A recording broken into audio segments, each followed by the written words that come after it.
Bueno, buenas tardes chicos, disculpen la demora de nuevo. Hoy ya les voy a hablar lo que es patología quirúrgica del intestino delgado, o sea, de las patologías que encontramos ya sea en el duodeno, yeyuno o ilio. Como siempre, algo que deben de saber y deben de comenzar es a hablar de lo que es la anatomía. Ustedes sin anatomía no pueden saber ningún tipo de complicación ni patología. Sin saber anatomía no se puede saber de cirugía.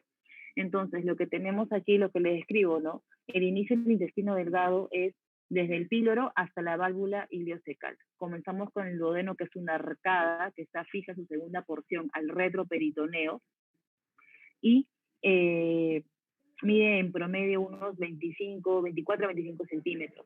Este duodeno tiene 4 porciones principales. La primera, también llamada bulbo duodenal, de promedio 3 centímetros, que es horizontal. Luego viene la segunda porción, que es vertical, donde sabemos que desemboca la vía biliar y en la vía pancreática, ¿no? Todo lo que es el jugo pancreático, el tubo de Wilson, por la ampolla de Bates. La tercera horizontal y luego medio obliqua la cuarta porción, y va a llegar a una angulación duodeno-yeyunal, también conocido como el ángulo de Treitz. Anatómicamente, este ángulo viene del pilar derecho, o sea, da una cruz por el hiato diafragmático, no sé si ven mi flechita, y a través de este hiato, cuando gira, le da la vuelta al hiato esofágico y fija, la parte muscular llega aquí al ángulo de Treitz y lo fija.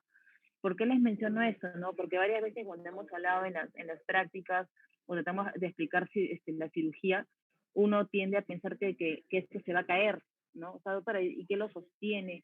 ¿O qué es por qué esto sí se mueve y esto no? ¿Por qué cortamos una cosa y la otra no? Entonces, toda esta zona del duodeno y del ángulo de Treitz se encuentra fijo. Luego del ángulo comenzamos con toda la parte yeyunal e ilial. Este intestino en promedio mide unos 6 a 7 metros. Ya hay trabajos donde presentan que hasta el 2% de la población puede tener menos longitud, ejemplo 3 metros, 4 metros, y el otro 3%, que también es un bajo porcentaje, puede tener hasta 8 o 9 metros. Esos son los casos extremos porque siempre van a haber variantes anatómicas en una población menor. El gran promedio de todos es que tenemos entre 6 a 7. Este intestino tiene un borde que se llama mesentérico y el borde antimesentérico. Tiene un mesenterio aquí que lo irriga, que lo fija, y como ven, ¿no? Es todo corrugado, pero tiene su orden. A veces parece desordenado, pero tiene su orden. Y está fijo también hacia la pared posterior. En el lumen de este intestino tenemos muy importante las vellosidades y las microvellosidades intestinales, que son las que tienen mayor área de absorción. De ellas dependemos por la absorción de proteínas, de grasas, de carbohidratos, y en la parte ileal más de vitamina B12, vitamina K, A, D, E, etc. Sabemos también la irrigación, que ese intestino va a depender de la arteria mesentérica superior. Y toda esa parte, todo va a ser irrigado por medio de arcadas. Cuanto más alto, las arcadas son más amplias, son más largas, y acá los vasitos son más largos. Y cuanto más corta, en la parte más inferior, van a ver que las arcadas son más pequeñas, son más cortas, y también las ramitas son menores. Va a haber una diferenciación también anatómica entre el intestino, entre el yeyuno y el ilio. Se dice que el yeyuno es más grueso, es más duro, es más corrugado, es menos transparente y es más rojizo. Y como les mencioné acá, también hay mesono, que es largo. Acá hay una diferenciación. Miren, eso es lo que les mencioné al comienzo, ¿no? El hiato diafragmático, todo lo que es el hiato, acá pueden ver la aorta, el esófago y la cava. Y eso también tienen alturas de referencia anatómica, ¿no? Hay una mnemotecnia que se llama VEA, de la vena, el esófago y la aorta. Y pasan por medio de la altura de T8, T10 y T12, ¿no? Otra referencia anatómica es esta. No hay un marco anatómico fijo, o sea, no hay una línea que diga la separación entre el yeyuno y el ilio. Simplemente son diferencias anatómicas que uno ve. O sea, bajo visión directa uno podría llegar a diferenciarlos, pero no hay una línea que las marque. El yeyuno es un rojo más oscuro, a diferencia del ilio, que es más pálido, es más transparente. El calibre del yeyuno es promedio 2-3 centímetros, el ilio es un poquito más ancho. La pared del yeyuno es más gruesa. Van a ver otras imágenes y van a ver la diferencia entre estos intestinos. Es más gruesa porque tiene mayor absorción. Y el ilion es más delgada. Incluso cuando uno moviliza el ilion, se puede ver el líquido, se ve de forma transparente y se puede movilizar y se ve el líquido que pasa. La vascularización es mayor en yeyuno, los vasos rectos son más largos, los pliegues circulares son más grandes, más altos, y los ganglios linfáticos son mayormente escasos. En el ilion son más numerosos. Entonces, ya entrando un poquito más, o sea, ya viendo un pequeño repaso de la parte anatómica, ya podemos ir a la parte clínica. ¿Qué sucede? Que todas las patologías de intestino, o sea, hablando de duodeno, intestino delgado, de yeyuno, ilio, son patologías de un diagnóstico difícil. ¿Por qué? Porque son raras, las lesiones de intestino son menos del 2%, 1%, y el tipo de dolor también es, su clínica es muy inespecífica, por eso es que los signos y síntomas son muy variables y son de un diagnóstico tardío, ¿ok? Por ejemplo, ¿no? Como les comento muchas veces, un dolor abdominal, me duele la barriga, me duele por el ombligo, yo no voy a pensar, es un adenocarcinoma de ilio. O sea, no es un diagnóstico que lo piense así de primera instancia. O que tenga un lipoma, o que tenga una malformación arteriovenosa, o que tenga un divertículo de Meckel. No, son diagnósticos mayormente de exclusión, ¿no? Son cuando vas dejando y vas tratando de identificar cuál es la causa de esa, el diagnóstico de intestino delgado, o sea, las patologías que pueden haber son las últimas que uno tiene que pensar. En la clínica de lo que es el intestino, por ser una víscera hueca, el dolor abdominal se ve entre 44 y 90%. Y este típicamente va a ser intermitente y de una naturaleza espasmódica. El diagnóstico en estos casos demora, como le mencioné, una semana, 2 semanas, un mes, 3 meses de estudio, etc. ¿Ya? La pérdida de peso, dependiendo qué es lo que esté pasando. Como les mencioné, hay microvellosidades intestinales. Si hubiese una atrofia de estas microvellosidades, si hubiese un tipo de lesión que esté obstruyendo, una lesión transmural o algún tipo de patología que esté sangrando, esto puede disminuir la absorción y por ende presentar pérdida de peso. Náuseas y vómitos si tengo algo obstructivo, sangrado gastrointestinal de acuerdo a las patologías que pueda yo evidenciar, y la obstrucción intestinal viene a ser la más común. ¿Por qué? Porque esa obstrucción intestinal se va a ver más asociada a lo que es perforación y también a las patologías externas como síndromes adherenciales. Por eso es que cuando uno habla de obstrucción intestinal, habla de intestino delgado en su mayor compromiso y es la causa más frecuente de síndrome adherencial. Las perforaciones son un poco bajas y se ven asociadas a patologías más granulomatosas o infecciosas. Entonces, lo que vamos a tener es, por ejemplo, ¿no? Clínicamente si tengo un sangrado. Recuerden que la hemorragia digestiva también se clasifica según la localización de mi sangrado. Si yo tengo un sangrado en la parte alta, o sea, en lo que es el estómago, hasta mi ángulo de Treitz, es un sangrado digestivo alto. Cuando es del ángulo de Treitz hasta la válvula ileocecal, se dice que es un sangrado intermedio u oscuro, porque es una zona muy difícil de evidenciar.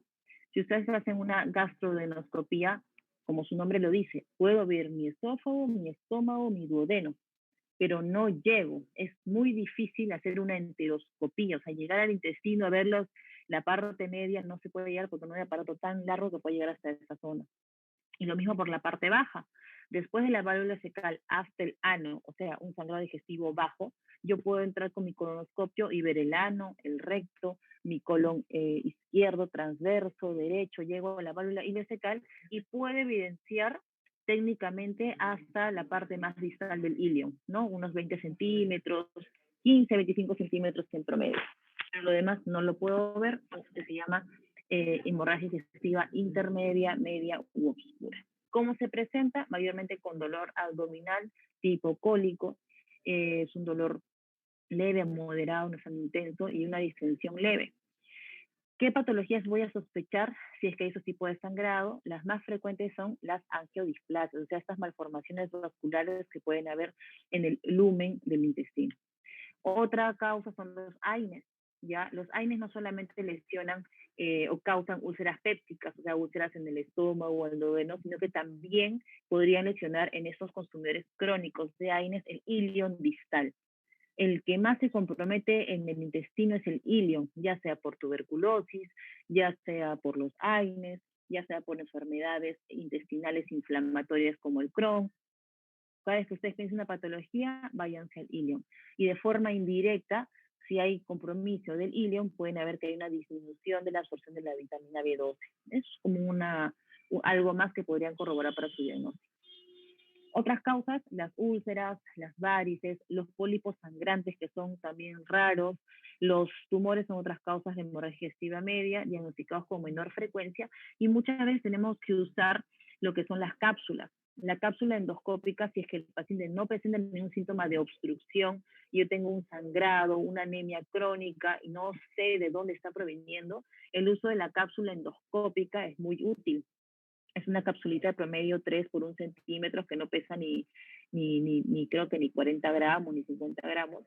Y esta se comunica, o sea, la tragan, o sea, el paciente tiene que tomarla, pasarla, y esa capsulita por radiofrecuencia emite imágenes, o sea, por segundo a un transductor. Se ponen unos electrodos por fuera y ahí manejan las imágenes y luego las va a reconstruir. Entonces, de esa manera podemos ver todo el intestino. Esta cápsula, así como entra, después va a salir. O sea, no es que ustedes la tengan que buscar o sacar por endoscopía, por eso que también tiene sus indicaciones y ciertos pacientes. ¿Es útil? Sí. ¿Y qué les va a diagnosticar? Esos tipos de lesiones, mayormente las angiodisplasias o algún tipo de lesión o varicial o ulcerosa.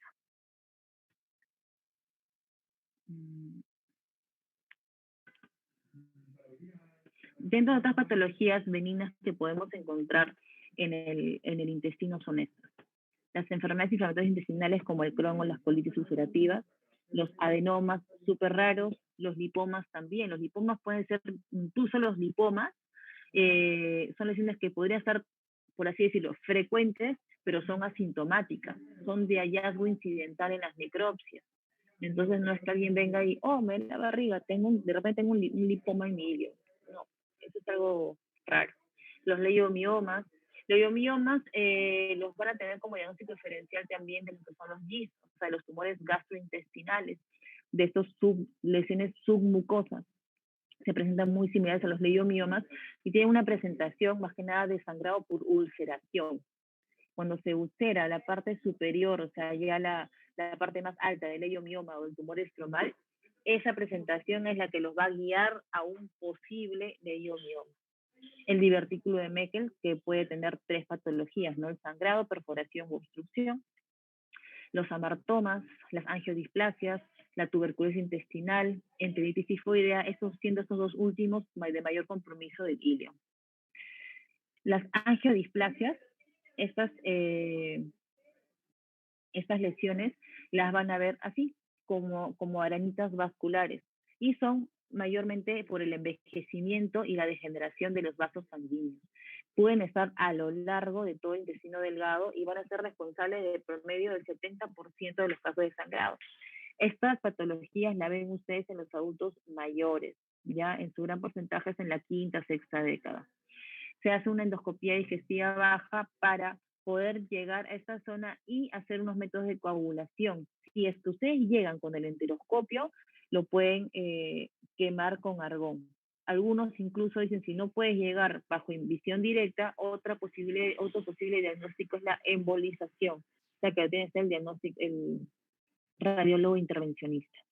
Para que esto llegue a manos de un cirujano, quiere decir que no es controlable vía endoscópica ni vía radiológica y la única opción sería hacer un marcaje y llegar hasta las operaciones, entrar por la paroscopía, evidenciar la lesión y resecar esa área. Así, nada más de una forma, la forma localizada, o sea, sería promedio unos 3 centímetros o 4 centímetros de resección. Nunca me ha tocado ese tipo de pacientes, es raro que no lo puedan controlar, pero es algo alejado. Tenemos a las enfermedades inflamatorias intestinales, que son inflamaciones crónicas. ¿Por qué son importantes estas patologías? Porque se ha visto que pueden predisponer a cierto porcentaje de malignidad. Entonces hay que estudiarlas manejarlas, aquí el tratamiento mayormente es médico, ¿ya? Y evitar las complicaciones. La enfermedad de Crohn, o sea, de estas dos que son las principales, predispone al adenocarcinoma dentro de su área que esté comprometida. Ya les voy a explicar la enfermedad de Crohn, que es aquella que típicamente compromete de todo el tracto digestivo desde la boca hasta el ano en forma de parches y es transmural. Eso es lo más importante que deben de saber. ¿Cómo yo sé que me puede predisponer más a cáncer? Según la extensión de la enfermedad y la duración. Obviamente, cuanto más lesiones, más compromiso de tejido y más tiempo lo tengo, mayor posibilidad de que esto genere una malignidad. Entonces, es una enfermedad que causa inflamación y abscesos. Y estas pequeñas lesiones pueden presentar soluciones de continuidad, o sea, úlceras. Las úlceras, recuerden que se van a ver según su profundidad. Las erosiones son lesiones o solución de continuidad de la mucosa. Cuando en la mucosa ya pasan, la muscular es mucosae, ya se considera una úlcera. Y esta puede penetrar hasta la parte muscular, subserosa, serosa y crear una perforación. ¿Ya? La enfermedad de Crohn va a presentar este aspecto de empedrado, como ven las imágenes, y es una enfermedad que va por parches a ciertas zonas. Acá en el bulbo duodenal, en el colon transverso, ciertas partes de yuno, la parte distal del ilion y el cilium. ¿Ya? Se dice y se conoce que es una enfermedad incurable, es crónica y es incesante. El tratamiento es médico y cuando ya hay complicaciones que las voy a presentar, se ve el tratamiento quirúrgico. Patológicamente hablando, son granulomas no gaseosos, son de patología transmural y localizadas en parches. Para yo sospechar un Crohn, tengo que ver que mi paciente tenga una ascendencia norteeuropea o anglosajona, pienso en pacientes judíos, pienso en pacientes mayormente del norte o europeos. Se ha visto que esta enfermedad es desde muy jóvenes y la relación entre hombres y mujeres es muy similar. O sea, tiene una pequeña predisposición por los hombres de 1.3 a 1 en las mujeres y se presenta entre las primeras décadas de la vida, 14 a 24 años. Si mi papá, mi mamá, mi prima, mi hermana tuvo Crohn, probablemente yo también pueda tener y sería ideal prevenir y hacer exámenes endoscopías digestivas altas y bajas para poder examinar esas, si es que hay lesiones y tratarlas desde un inicio, o sea, con tiempo. La etiología se ha visto que es autoinmune, pero puede tener cierto compromiso con el tabaquismo y con los anticonceptivos orales. Se dice que el dolor abdominal, que no tenga una explicación, ya descarté toda la parte quirúrgica, no es un divertículo de Meckel, no es una apendicitis, no es un problema ginecológico, no tengo alguna patología de estómago, no tengo nada de ello, entonces empiezo a sospechar recién como diagnóstico de exclusión, o sea, me duele, recién empiezo a sospecharlo. Tengo que hacer otra clínica, ¿no? A las deposiciones líquidas, a los sangrados rectales, baja de peso, aparición de fiebre, esas fiebres que son de origen desconocido, que duran 1, 2, 3 semanas, también las asocio. Otros síntomas, incontinencia fecal, la fatiga, y se ha visto que dentro de los síntomas o las manifestaciones extraintestinales más frecuentes es la manifestación osteoarticular, ¿ok? Se ve que puede haber compromiso de la vía biliar, de los ojos, del colon, del esqueleto axial. Las complicaciones que van a tener o algunos pacientes que van a presentar, o sea, las manifestaciones son mayormente fístulas perianales, casi en un 10% de los casos. Esta patología puede afectar el ano y de patologías tipo abscesos, úlceras, fístulas y que van a presentarse junto con estos síntomas. El tratamiento es médico. ¿Ok? El tratamiento es médico, ya mencioné que no existe cura, el tratamiento es con antibiótico terapia a largo plazo, o sea, estoy hablando de 14, 21 días, un mes, los aminosalicilatos, uso de corticoides e inmunomoduladores. Solamente se trata las complicaciones de la enfermedad de Crohn en la parte quirúrgica. Hay otras, cuando ya esta enfermedad es muy degenerativa y llega a la cronicidad, puede hacer lesiones como estenosis, largas de 2, 3, 10, hasta 20 centímetros. lesiones que fistulizan, o sea, que crean un camino entre dos endotelios. Ese es el término de una fístula, comunicación entre dos endotelios. O también inflamaciones muy agresivas que pueden perforar la pared. Dice, ¿no? Sin embargo, 1 de cada 2 pacientes, el 50% de sus pacientes, puede esperar tener al menos un procedimiento quirúrgico debido a las complicaciones que tiene. Teresita, ¿te puedo pedir un café? Ya, ya. Entonces, la primera complicación, acá está en la imagen, y en estas zonas son las que más la lesión se puede ulcerar y se puede perforar. Cualquier perforación que yo identifique que tenga un dolor punzante, un dolor hincante, un dolor vascular, un dolor intenso, rápido, que llegue a la emergencia, pienso en perforación, ¿no? Perforación intestinal principalmente. Y estas son cirugías de emergencias para poder controlar la sepsis o cualquier cuadro peritoneal. Se ve promedio entre 1 a 15% de los pacientes, y la más frecuente es del ilion. La que más va a presentar es la parte del ilion. ¿Y cuál va a ser la solución? Resecarlo. Resecar ese ilion que está perforado, y las indicaciones en Crohn va a ser que la resección tiene que ser limitada, o sea, solamente el segmento que está comprometido. ¿Por qué? Porque como compromete casi todo el intestino y yo quiero resecar grandes áreas, o sea, si necesito sacar solo 3 centímetros, saco solo 3, no 10, ni 15, ni 20, porque tengo que buscar mantener mayor cantidad de absorción en estos pacientes, o sea, mayor tejido. Si el paciente está estable, sin factores de riesgo, ante una perforación ustedes resecan y pueden anastomosar. Si mi paciente está inestable, o sea que el intestino está edematoso, mi paciente tiene una contaminación muy significativa por la perforación, tiene otros factores de riesgo, está con tratamiento muy activo, hay desnutrición, mi paciente está con glucocorticoides, o sea que está usando, ayer usó, hoy día tomó, entonces lo ideal es que esa perforación intestinal la resequen, y luego el intestino lo ostomicen. Ostomizar significa abocarlo hacia la pared abdominal, ¿ok? O sea, una perforación la reseco, la busco resecar, pero según la estabilidad de mi paciente es lo que voy a hacer. O la aboco a la pared si está inestable, o hago una anastomosis primaria si mi paciente está estable sin factores de riesgo, ¿ok? El absceso intraabdominal, ya sea que pueda comprometer el retroperitoneo o la pared abdominal, y si no es tratado con manejo médico, vemos el manejo quirúrgico. Idealmente cualquier tipo de absceso debe ser manejado con antibióticos, y si es drenable, drenaje percutáneo, o sea, el radiólogo intervencionista va a punzar por un área segura para obviamente evitar tipo de lesiones en otros órganos, y de esta forma drenar esta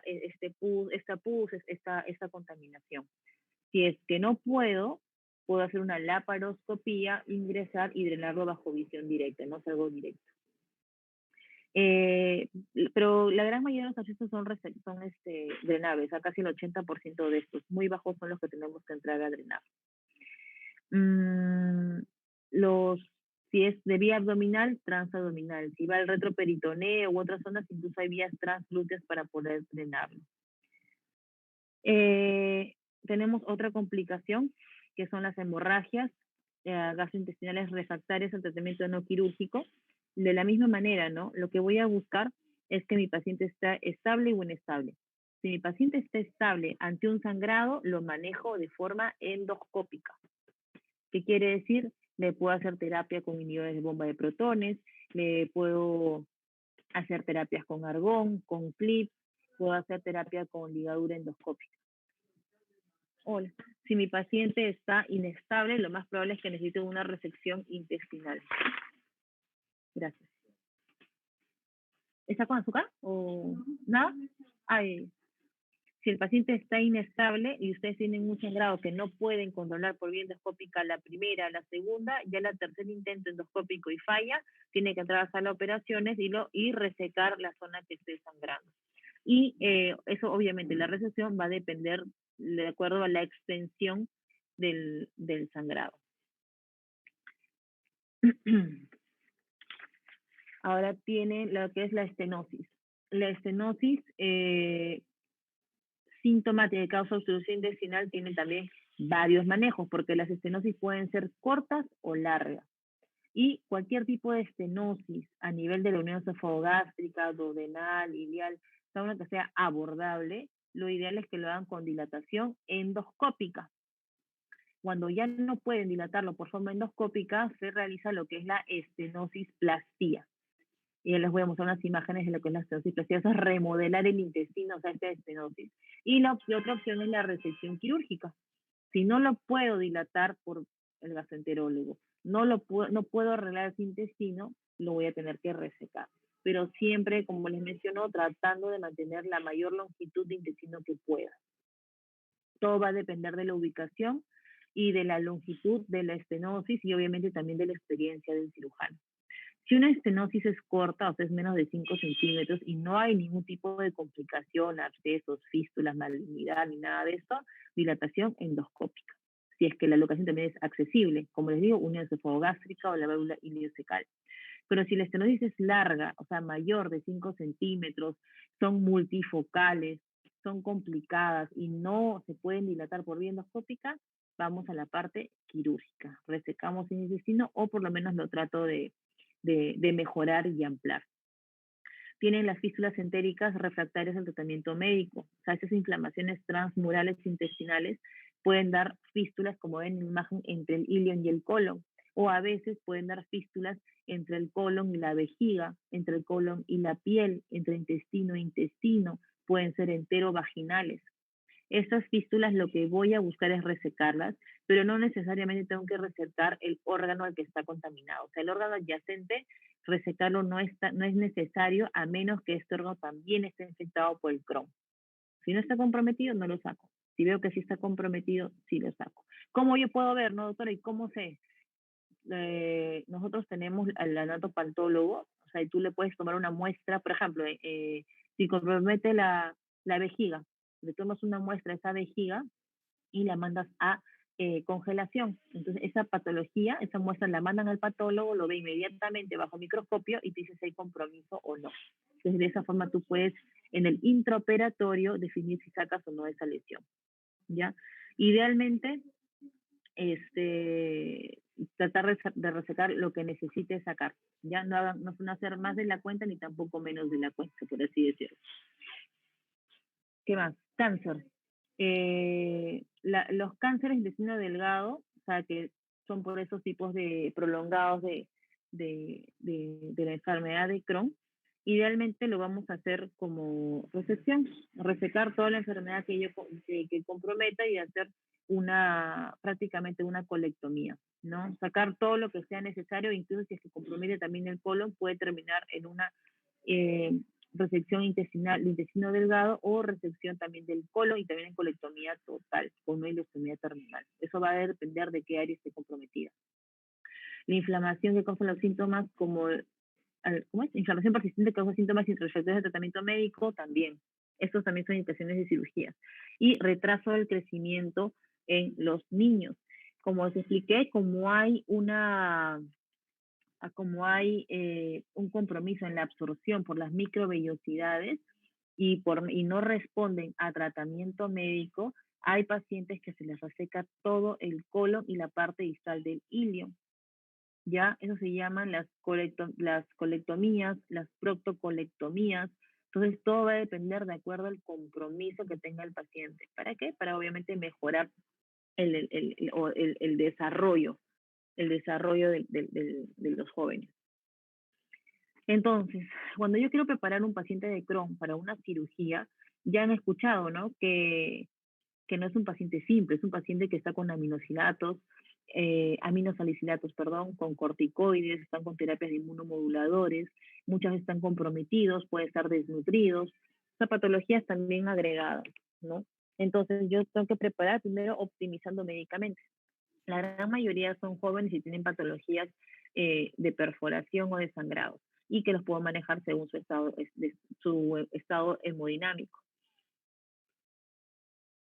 Si yo tengo un paciente para cirugía electiva, o sea que yo quiero hacerle una proctocolectomía, una colectomía intestinal, etcétera, para manejo por su restricción de crecimiento, tengo que nutrirlo previamente. ¿Cómo lo voy a nutrir? Como ese intestino no me absorbe, no puedo usar mi vía enteral, que siempre va a ser mi primera opción, voy a usar la vía parenteral. ¿Cómo es? La nutrición parenteral total con un catéter venoso central y por lo menos darle unos 14 a 21 días de nutrición. Si tengo anemia por esta baja absorción, paquetes globulares, subirle a más de 10, y un buen balance hidroelectrolítico para que los tejidos no estén inflamados y pueda haber una buena anastomosis. En cuanto a las terapias biológicas que estén recibiendo uno o más inmunosupresores o agentes biológicos, idealmente suspenderlos hasta antes de la cirugía para que no hayan secuelas negativas, para que no hayan dehiscencias en el postoperatorio. ¿Ya? Dice, los pacientes que puedan tolerar la interrupción temprana de los fármacos, esto nos ayuda a dejar un tiempo que disminuya niveles séricos, lo que mejora los resultados quirúrgicos. Los glucocorticoides en muchos casos sí deben de continuar y luego disminuirlos gradualmente en la cirugía. Ese manejo es, por ejemplo, es individualizado, no hay un esquema fijo de cómo se deba de disminuir. Cada paciente responde diferente a los glucocorticoides porque hay patrones de gravedad, por así decirlo. O sea, cada uno va a estar más afectado o menos afectado y cada cuerpo siempre responde distinto. Por eso es que no hay un protocolo con eso. ¿Qué más? La preparación mecánica del intestino. Ese es el ERAS, el Enhanced Recovery After Surgery, es de que yo prepare el colon, ¿no? ¿Cómo se prepara un colon? Se da lo que es el polietilenglicol, que es para aumentar el líquido y que el paciente pueda hacer las deposiciones el día anterior. Obviamente que esto es sin deshidratar al paciente. ¿Qué quiere decir? Yo lo voy a preparar el día anterior con sobres, es un sobre en 1 litro de agua, y eso lo tienen que tomar un vasito de 250 mililitros cada 15 minutos para que les provoque ir al baño sin cólicos. Y esta preparación en estos pacientes debe ser con una vía, o sea, es reposición volumen a volumen para que no se deshidraten, no haya una taquicardia, una hipotensión. Si es mucho las pérdidas, lo hidratan por subiendo venoso. La profilaxis antimicrobiana, o sea, los antibióticos antes de las cirugías en todos los pacientes, no solamente en Crohn, en general usamos siempre una profilaxis, o sea, dar una medicación 30 minutos a 60 minutos antes de cada operatorio. Para tromboembolismo, se dice que podemos empezar con la heparina fraccionada o la enoxaparina, o sea, de bajo peso molecular, a 12 horas después de la cirugía. Algunos dan antes, 24 horas antes, suspenden y realizan a las 12 horas, otros empiezan a las 12 horas. ¿Para qué? Para disminuir el riesgo de trombosis venosa profunda, trombosis portal, tromboembolia pulmonar. Acá les hablo de los procedimientos quirúrgicos. Ahorita les voy a presentar esas anastomosis o los márgenes de resección. Y acá les vuelvo a mencionar, ¿no? ¿Qué es lo que se tiene que hacer? Preservar la mayor cantidad de intestino posible.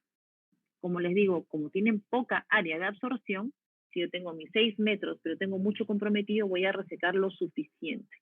Hay unos tipos de anastomosis que se hacen en estos pacientes para alargar el intestino, que se llama la cono-S. Ahora, ¿cómo lo opero? ¿Abierto o laparoscópico? Va a depender. Si el cirujano es hábil, tiene experiencia, puede movilizarse un estómago y puede hacer anastomosis con menor contaminación, claro que lo puede hacer por vía laparoscópica. Siempre la laparoscópica es una cirugía mínimamente invasiva que te va a disminuir el dolor, va a disminuir el sangrado, va a disminuir la contaminación, va a disminuir las infecciones del sitio quirúrgico y el paciente va a caminar el mismo día, al día siguiente, todos los días. El paciente no tiene que estar porque echado en cama. Después de una cirugía laparoscópica, la idea es la deambulación. No es que esté echado, fajado, dolorido, al contrario. Las resecciones colorectales, como les mencioné, ¿no? Las amplias colectomías o proctocolectomías, va a depender de la ubicación y de la ubicación mayormente de la cirugía. Acá les quiero mostrar, esas son lo que estoy comentando, ¿no? Y para mí también esto, cuando lo estuve revisando, para mí también fue nuevo, bueno, hace como unos 3 años, 4 años. ¿Qué es lo que hacen? Tienen que ver que la irrigación es del mesenterio. Entonces, esta arteria irriga de forma circunferencial, esto es lo normal. Como siempre les digo, si ustedes no saben lo normal, no van a saber lo normal. Esto es lo normal. Entonces, en estos casos, como se han ulcerado y se han hecho unos espacios muy pequeños, o sea, se han ulcerado y se han estenosado por los granulomas no casiosos, lo que se hace es cortar la región cuando son secciones cortas y estas grapas que ven acá, que son grapas de titanio, que son los que usamos para todo tipo de cirugía, bariátrica, oncológica, etcétera, colon, páncreas, para todo, estas grapitas nos van a servir como una columna, ¿ya? Corto el área comprometida, estas grapitas las voy a unir por arriba y por abajo. Y luego le coloco unos puntitos simples para que eso sea con nuestra columna. Y luego que ya tenemos esto anastomosado, vamos a crear, o sea, ya fijado, perdón, ya pexiado, vamos a hacer unos cortes aquí a los costados, en la parte horizontal, en el borde antimesentérico. Esto es mesentérico porque está irrigado y ese es el borde antimesentérico. Voy a poner la siguiente diapositiva.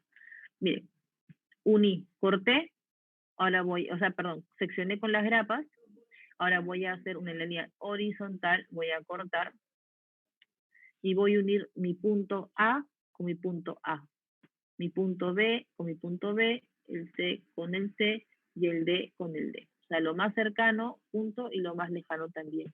Entonces, de esta forma voy a ampliar. Y como les digo, esta zona queda como una columna, le da estabilidad. Y de esta forma también no pierdo mucha área de resección, más bien estoy ampliando. Entonces se llama estenosis plastía. La plastía es porque voy a remodelar esta estenosis, ¿ya?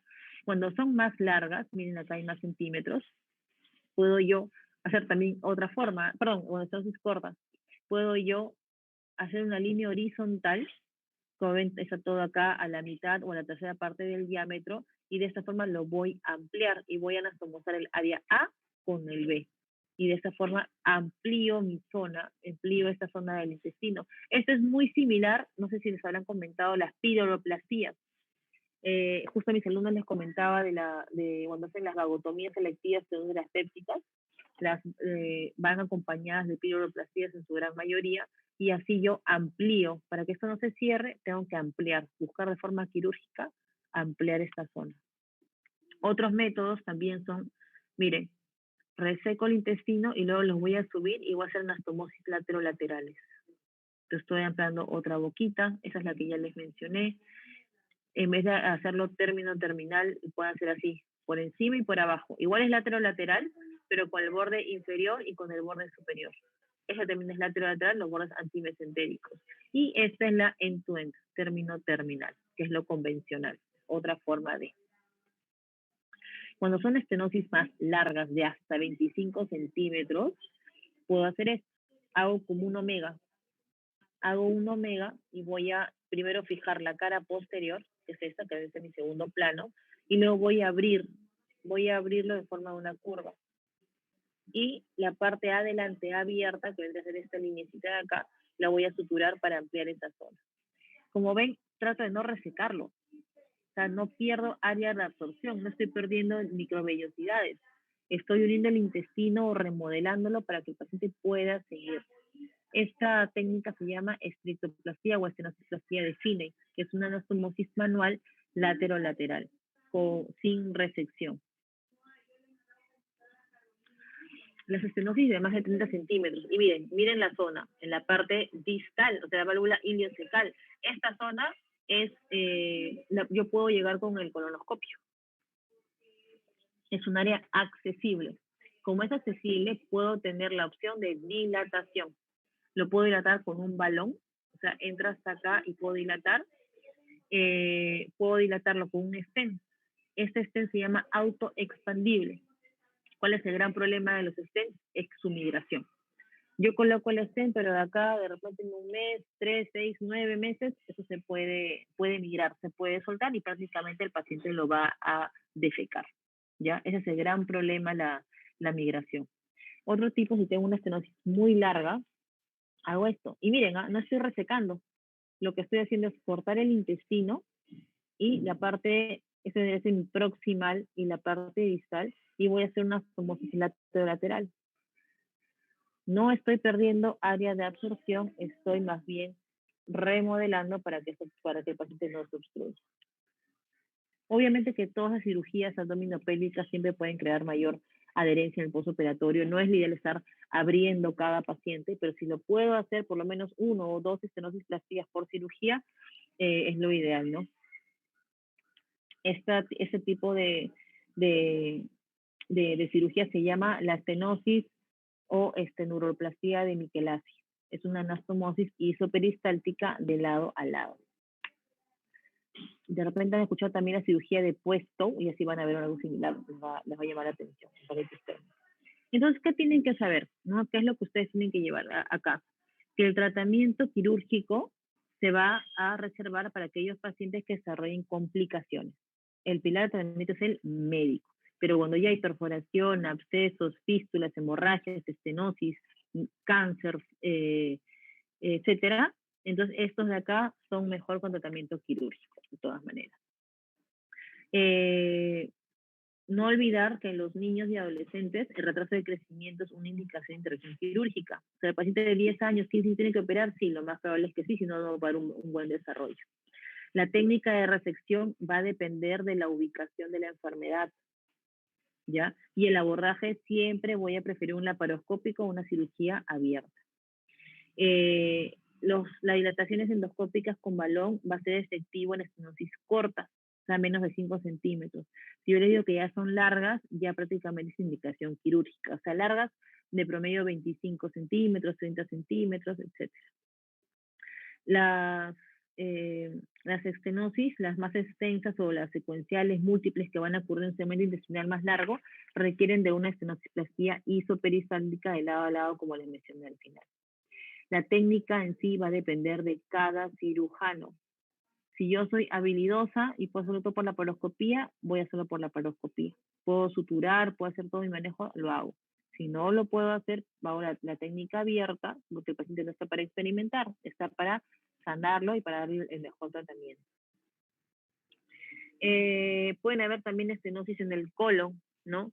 Las estenosis colorectales se pueden tratar con dilatación endoscópica, y si es que no se puede, ya podría ser también igual resecables con anastomosis primaria si el paciente está estable, bien nutrido y con buena hemoglobina. Bueno, hasta aquí queda lo que es la enfermedad de Crohn.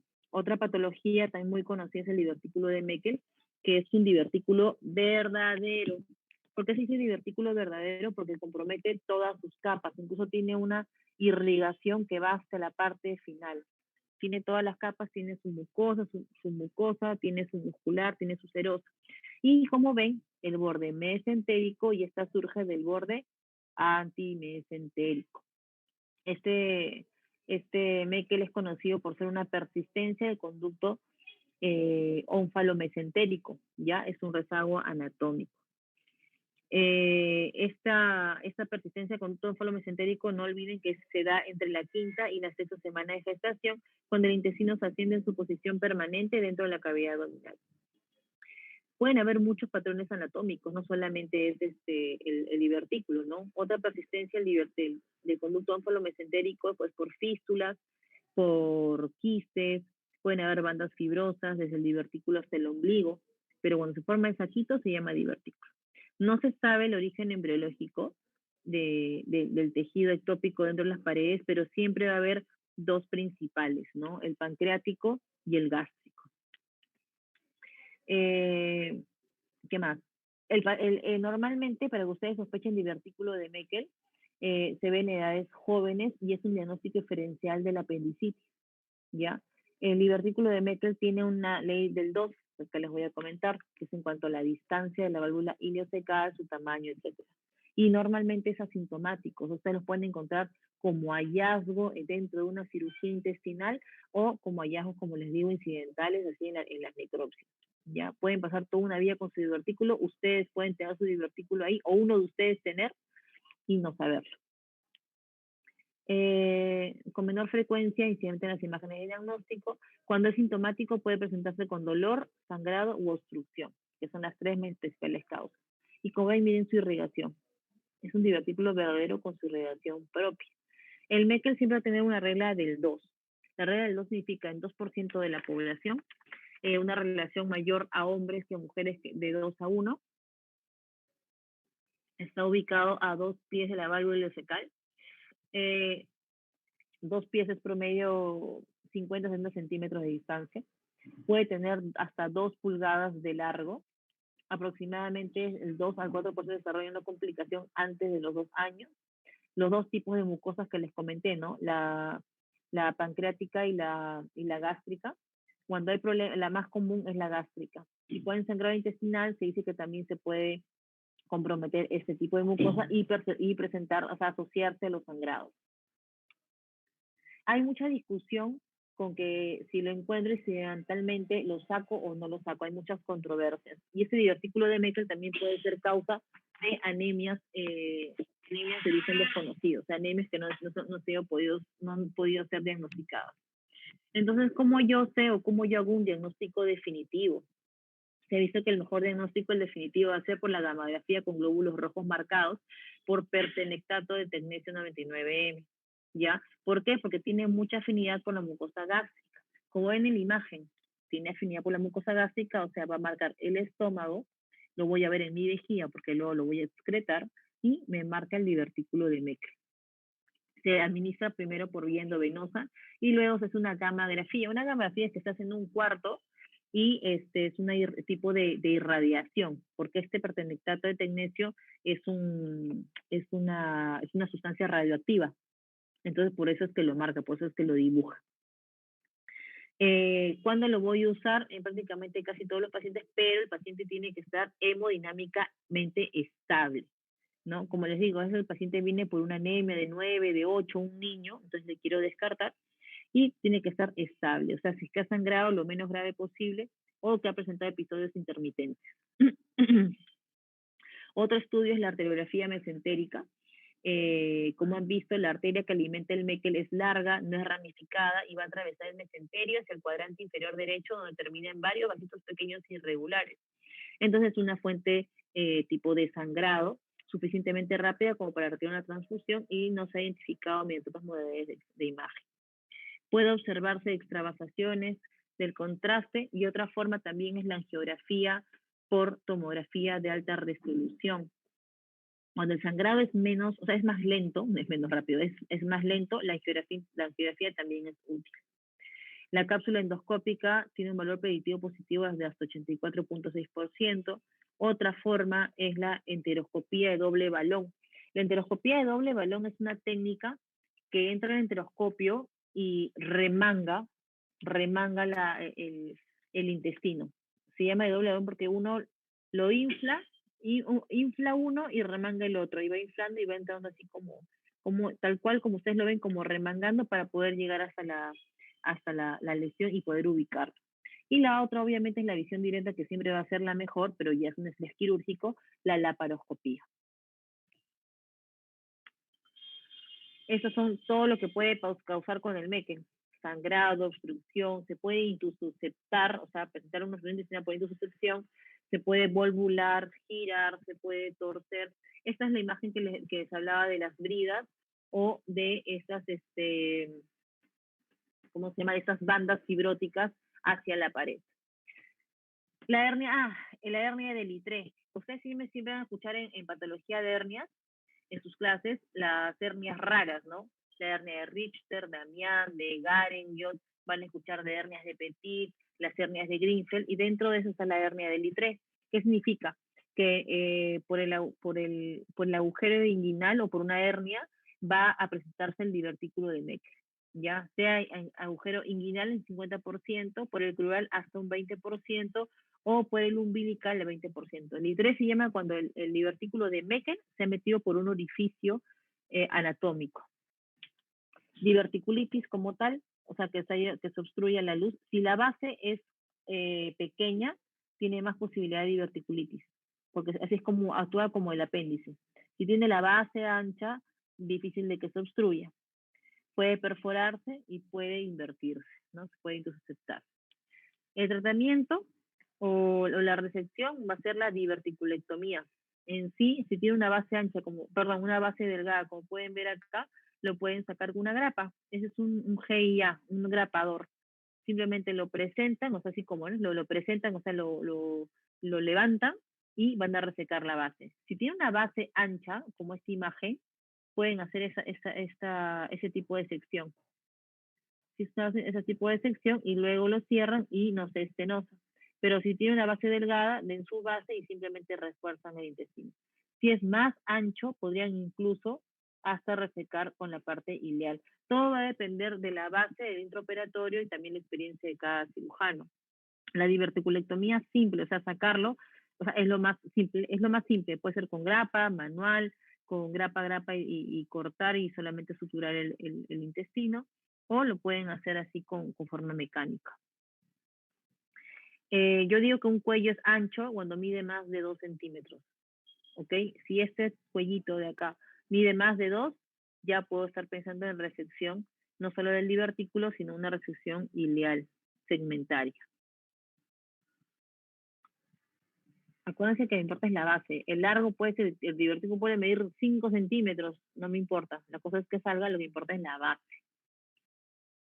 Otra patología son los adenomas, que ya les mencioné, que son frecuentes. O sea, pueden tener ustedes múltiples adenomas, pero para que estos den síntomas, o sangran o obstruyen por el volumen que tienen. Pero esos tienden a hacerse polipoideos o largos, ¿ya?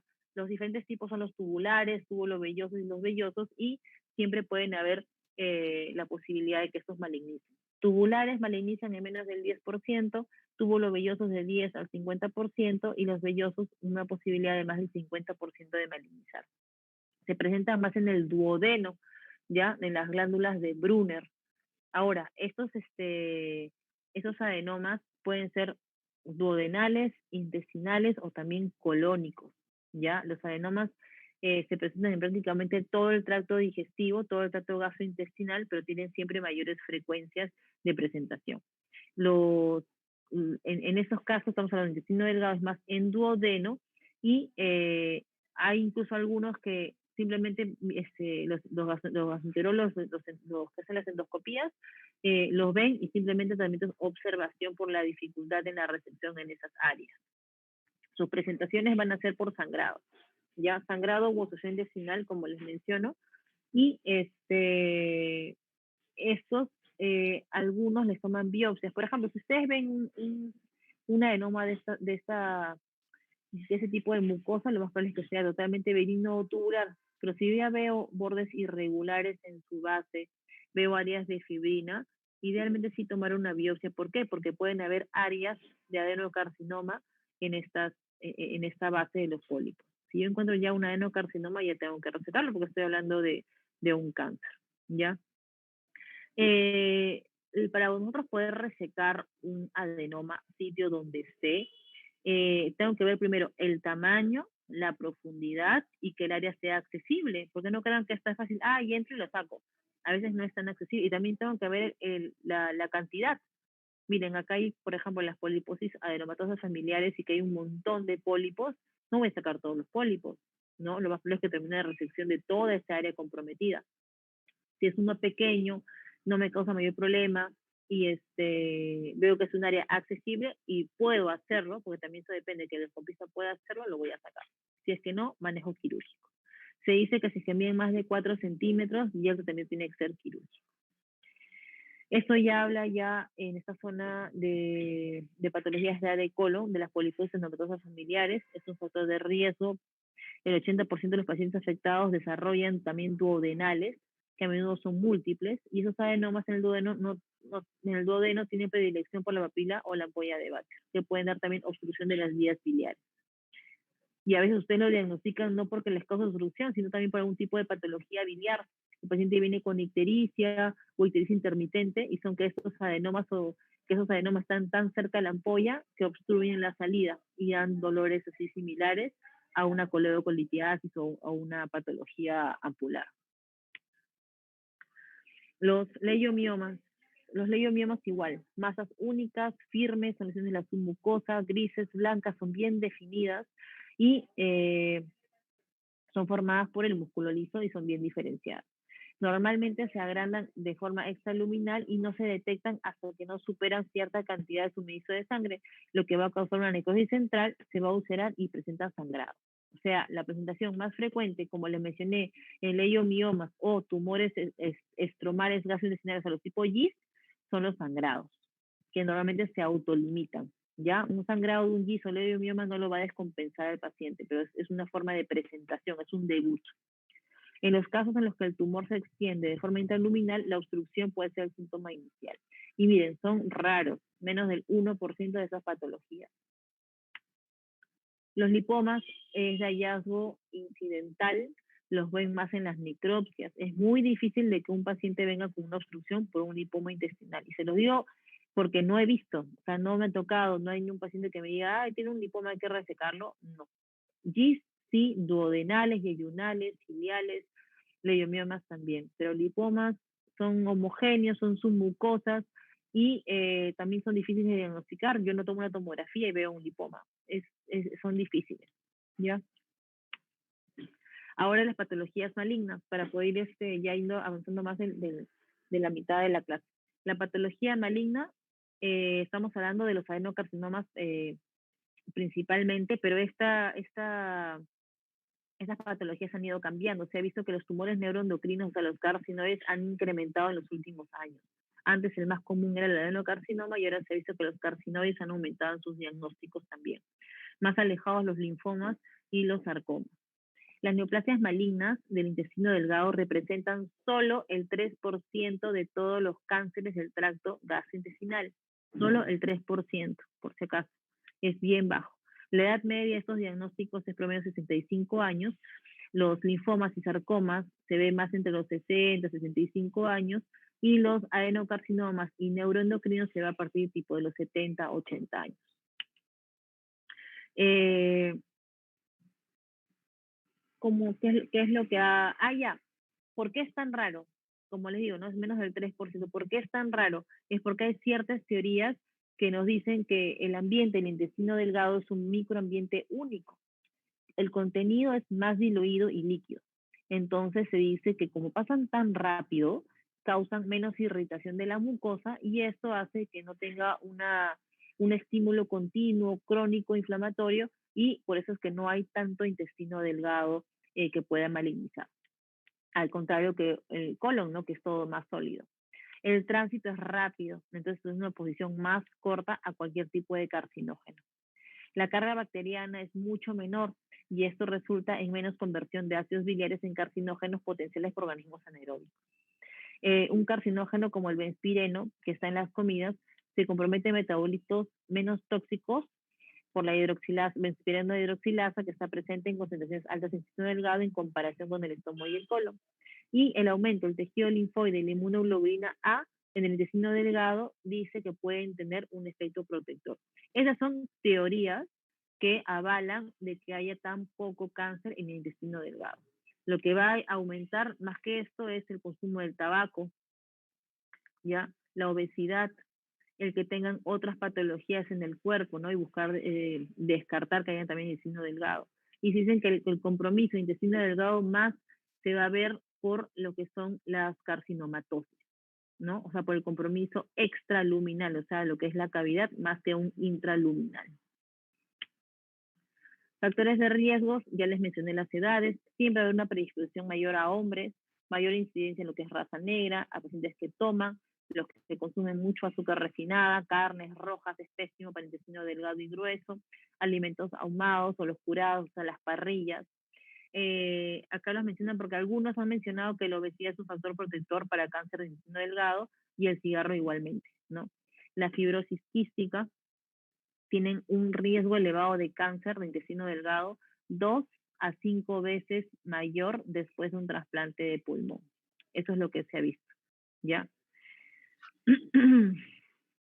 Se ha visto que en los pacientes hay un mayor riesgo de linfoma de intestino delgado en aquellos pacientes que tienen estados de inmunodeficiencia crónica y también trastornos como las enfermedades celíacas, cosas que lo mencionan. Los factores genéticos o ambientales subyacentes están implicados en la carcinogénesis de los adenocarcinomas que surgen tanto en el delgado como en el grueso. Y hay muchos síndromes de cáncer hereditario conocidos asociados a estos cánceres como los pólipos, la poliposis adenomatosa familiar, el cáncer colorectal hereditario sin poliposis y el síndrome de Peutz-Jeghers. Los carcinoides. Los carcinoides son los más comunes, como ya les mencioné, en esta etapa han aumentado y son provenientes de las células endocrinas y se sitúan en las criptas de la mucosa del tubo digestivo, mayormente en las células de Kuczynski, ¿ya? La mayoría de esos tumores carcinoides son asintomáticos y se van a diagnosticar de forma casual al hacer un examen o una prueba de imagen por otro tipo de diagnóstico o, como les mencioné, en las necropsias. La morfología de estos carcinoides se caracteriza, más bien, es una morfología única, o sea, es pequeña, y se caracterizan por la producción de las aminas biológicamente activas y se van a almacenar en glándulos neurosecretores. ¿Por qué digo esto? Porque van a ver que hay síndromes carcinoides, que el paciente empieza con flashing, con diarreas, con dolores tipo cólicos abdominales. Y ahí es donde lo voy a asociar a enfermedades como las neuroendocrinas o la neurofibromatosis tipo 1. No sé si recuerdan que el síndrome de Solier-Ellison es una hipergastrinemia hipergastrinemia y puede presentar lesiones múltiples o úlceras múltiples en el duodeno. Y aquí es donde voy a pensar más en un tumor carcinoide.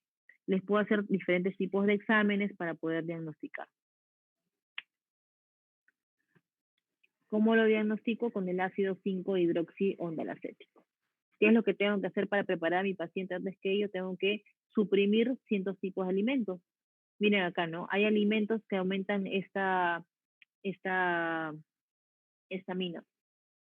¿Como cuáles? Como el plátano, la palta, el kiwi, la piña, la berenjena, la ciruela, las nueces y la cafeína. Así como ustedes, para un estudio como el Tevenon, les dan una dieta blanda, clara, de 3 días, igualitos en este examen. Les voy a evitar, o todo esto lo voy a suspender unos 3 a 5 días antes para ver si es que la causa es un tumor carcinoide y de esa forma poder diferenciar. ¿Cómo es el síndrome carcinoide? Flashing, dolor abdominal y diarrea, la diarrea secretora. Pueden hacer también cuadros de broncoconstricción y de incrementar las cardiopatías. El diagnóstico es en orina en 24 horas y voy a medir este ácido 5-hidroxilacético y voy a tomar imágenes, ¿no? Entre las imágenes yo puedo tomar tomografías, resonancias magnéticas, gamografías, para poder discernir dónde está la lesión y también hacer un PET-CT, es una tomografía por emisión de positrones, que es aquella que va a medir el metabolismo de la glucosa en la lesión.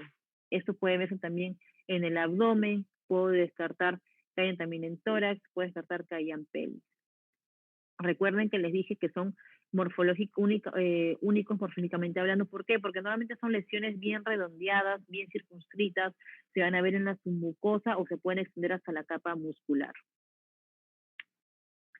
En sí, la cirugía es la única terapia que es potencialmente curable de estos pacientes, ¿ya? Y voy a hacer una resección amplia, ¿ya? Una resección amplia, voy a sacar todas las lesiones y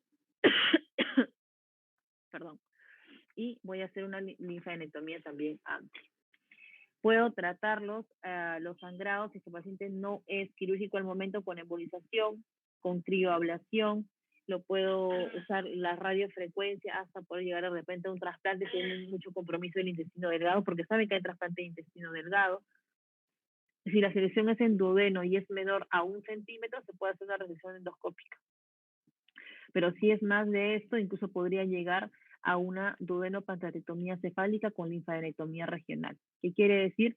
Que voy a depender del tamaño, igual de la localización, y voy a depender de cuán comprometido está mi paciente, ¿no? Tengo que hacer un estadiaje.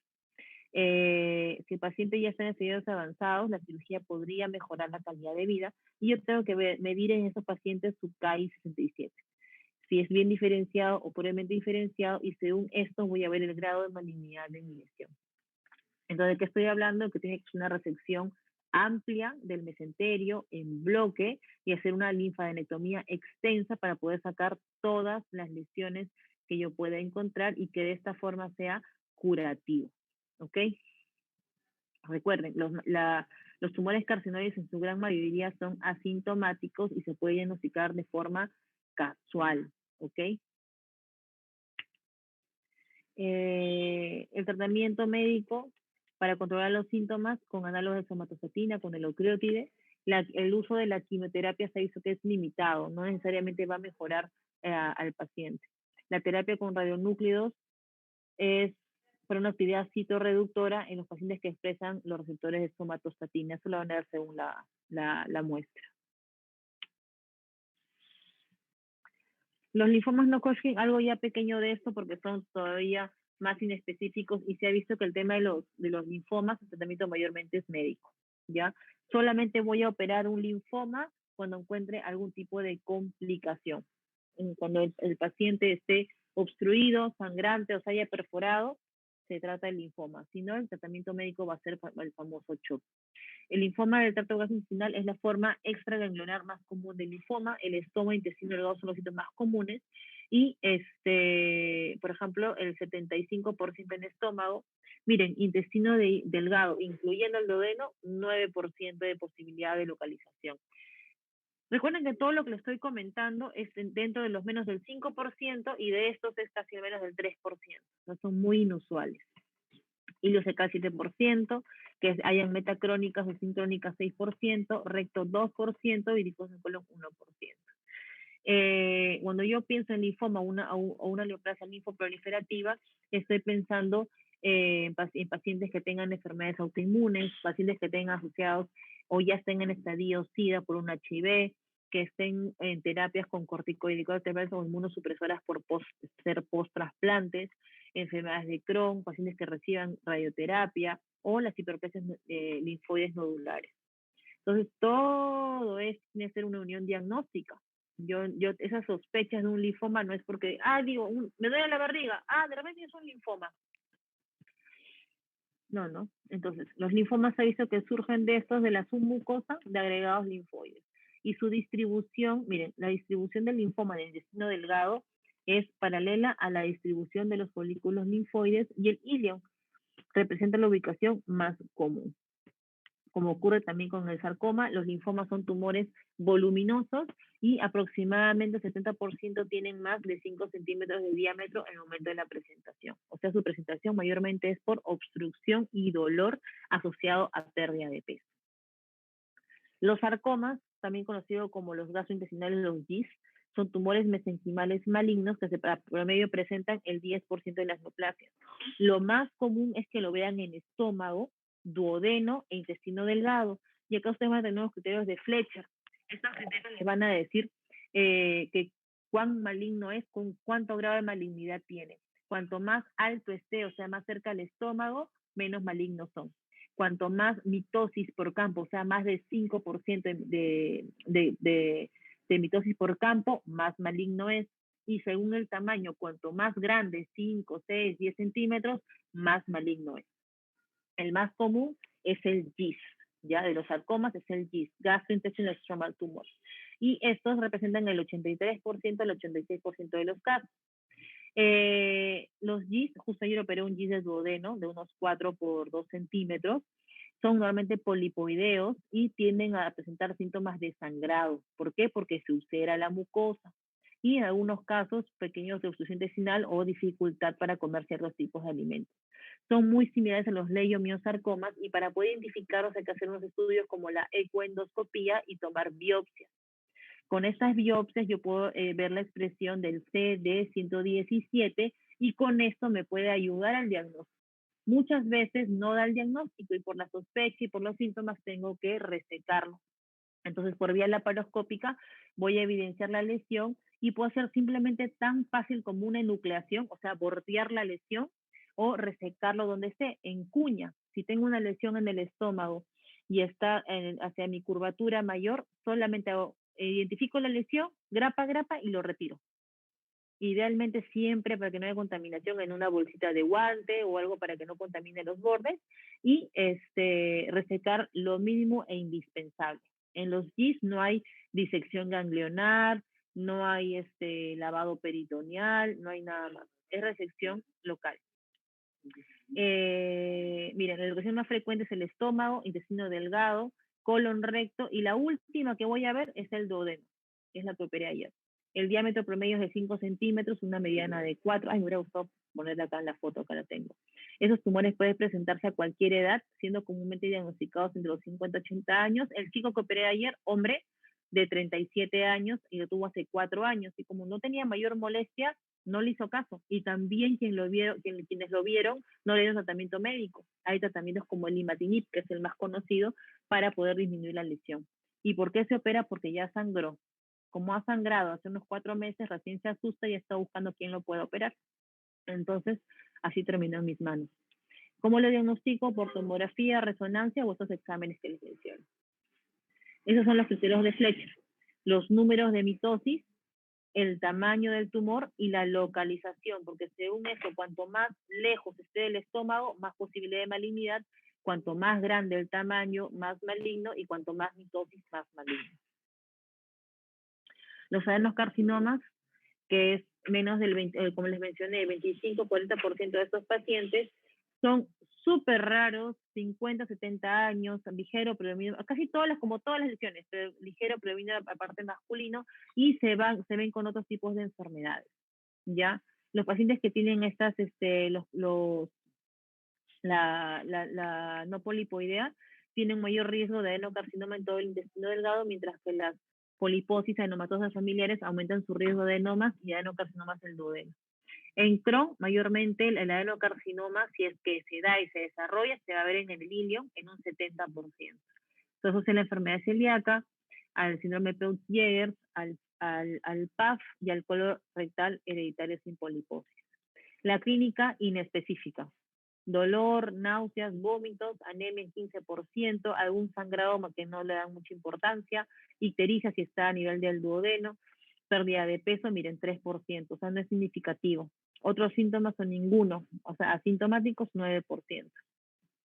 Cualquier tipo de lesión o adenocarcinoma que yo voy a encontrar, no solamente en Perú, sino en general en estos casos, es en un estadio 3 o 4. O sea, casi el 50% de pacientes se van a presentar en estadios tardíos, cuando ya tiene síntomas. Bueno, eso sobre los síndromes de adenocarcinomas, mayormente les hablo un poquito de colon porque es lo que más se relaciona al intestino delgado. Y aquí sobre la poliposis adenomatosa familiar, que lo van a ver en el intestino delgado, este sí. Este PAF es causado por un defecto genético y estos pólipos comienzan a desarrollarse promedio desde la pubertad. Si yo tengo un familiar que tiene PAF, yo me tengo que hacer una colonoscopía y buscar diferenciar o buscar identificarlo, ¿ya? El 90% de estos pacientes tendrá pólipos a la edad de 25 años, ¿ya? Y se dice que cuando ya tengan 40, o sea, unos 10, 15 años después, uno de estos pólipos se va a malignizar. Y como dicen, ¿no? Normalmente quizás no se presenten síntomas en las primeras etapas, pero yo no puedo esperar a desarrollar hasta este empedrado y sabiendo que tengo familiares que con este diagnóstico yo me debo de hacer un descarte. ¿Cuáles son la clínica del paciente? Deposiciones rojo, color rojo brillante, diarrea o estreñimiento, dolores abdominales, pérdida de peso, disminución del tamaño de las heces porque tiende a estenosar, y una pérdida de peso, distensión y fatiga por la anemia que pueden presentar. Y lo que les comenté, ¿no? La más frecuente en sí es la extraluminal, que son las carcinomatosis, los implantes peritoneales, que son acá en peritoneo o por encima del intestino, son aquellos que van a dar cuadros de obstrucción intestinal, dolores abdominales y la carcinomatosis. Líquido libre en cavidad, dolor al comer, distensión, y todo se asocia a otros tipos de patologías, otros tipos de cánceres, mayormente de metastásico de estómago, de duodeno, de cáncer de ovario, de colon. Pero son aquellos, por ejemplo, en estómago, los de células en anillo de sello, son los que tienen una diseminación más linfática y van a llegar acá al peritoneo. Entonces, ¿qué tienen que recordar? Que se desconoce la causa de la mayoría de estos cánceres de intestino delgado porque son muy raros, son menos del 3%. Lo más común es dolor abdominal intermitente, o sea, bien inespecífico y muy vago. Otros síntomas, pérdida de peso, que puede ir con otras cosas, náuseas, vómitos, sangrados digestivos y obstrucción intestinal. Y nada más recordar que el adenocarcinoma es mayor en el duodeno. ¿Qué más acá que me pueda ayudar? Yo creo que eso es lo que más deben de recordar. Las neoplasias que afectan el intestino delgado son raras. Representan 2 al 3% de todas las neoplasias y menos del 0.4% se van a manifestar. Entonces es muy, muy raro diagnóstico. Es para que lo tengan siempre en consideración cuando ya no encuentran algo a simple vista, porque la cápsula endoscópica, las mamografías, esos estudios de arteriografías por tomografía son estudios más complicados, más complejos, que no se le piden a todos los pacientes, sino según indicación, según los descartes. Aquí nada más para que lo lean. Y listo. Chicos, ¿alguna pregunta? Disculpen que he tenido que correr un poquito porque es bastante amplio, pero como les digo, es para que ustedes lo tengan en consideración porque los diagnósticos de patologías de intestino delgado son muy raras, son poco frecuentes y es para patologías de descarte. Es tipo lo último que van a tener que pensar. Nunca piensen un cáncer de intestino delgado, un cáncer de yeyuno como primera opción. ¿Ok? Eso es lo que tienen que recordar. Los tumores endocrinos también, los adenomas, los lipomas, son una manifestación muy, muy baja. No sé, ¿alguna preguntita? Sí, doctora, buenas tardes. Es sobre el Sí, dime. Sí, sobre el seminario de divertículo de Meckel. Quería saber cuáles serían los puntos a desarrollar para el seminario.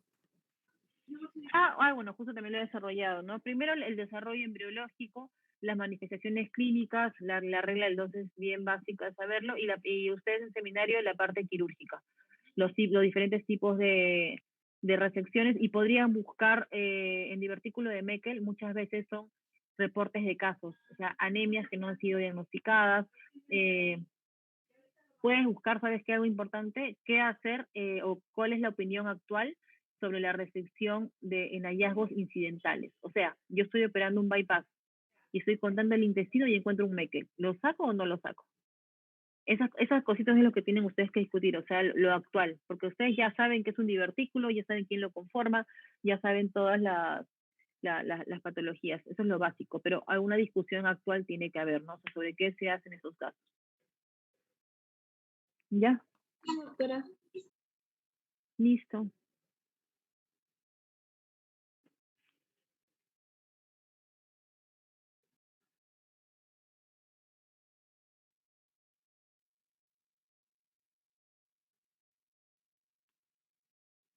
Ya. Listo, entonces, chicos.